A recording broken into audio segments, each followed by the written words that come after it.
يا صباح الفل. النهاردة طالع أتكلم عن أسطورة من أساطير التدريب في أفريقيا. معرفش ليه كل ما كان يجي على بالي الراجل ده أعتقد إنه توفى.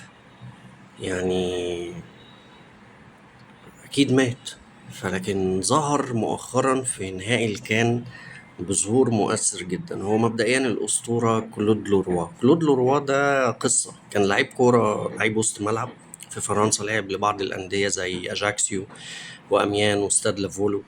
لكن المسيرة التدريبية بتاعته اللي بدأت سنة 1980 دي اللي قصة. يعني الراجل ده درب الكاميرون مرتين، الكونغو 3 مرات، السنغال، غانا، توجو، سوريا، عمان. درب فرق كتير قوي، درب أميان وأجاكسي في فرنسا، الشباب السعودي في السعودية، ستراسبورغ. يعني مسيرة تدريبية مش طبيعية. آه، كنا بنستنى كل كأس أفريقيا علشان نتفرج على الراجل ده بيدرب فرقة معينة أو فرقة مختلفة، فرقة جديدة. فاللي هو كأنه كان بيلعب بلاي ستيشن مثلا. يعني اللي هو أنا النهاردة هلعب بالكاميرون، بكرة السنغال، بعده غانا، مش عارف إيه.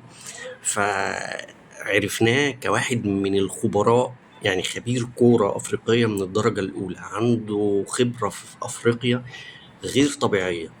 فطول الوقت كنا يعني بنستمتع بصراحة بأي فريق بيدربه كلود لوروا، لأن فكره كان عالي جدا وكورته كانت جميلة جدا كمان. لكن معرفش ليه اعتقدت إن الراجل ده يعني توفى. زي ما بقول ما شاء الله، يعني هو 78 سنة، مواليد 6 فبراير سنة 48. فظهر مرة واحدة في نهائي الكان اللي فات لساديو ماني، بالظبط زي ظهور يعني غسان مطر لحزلقوم. يعني حسيت ان ساديو ماني اعمل ايه، اعمل الصح يا ماني.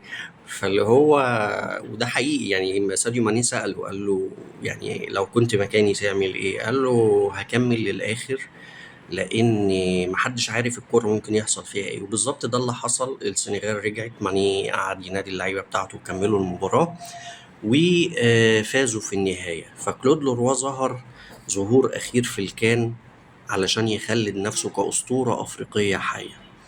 إنه الأسطورة كلود لوروا. السلام عليكم.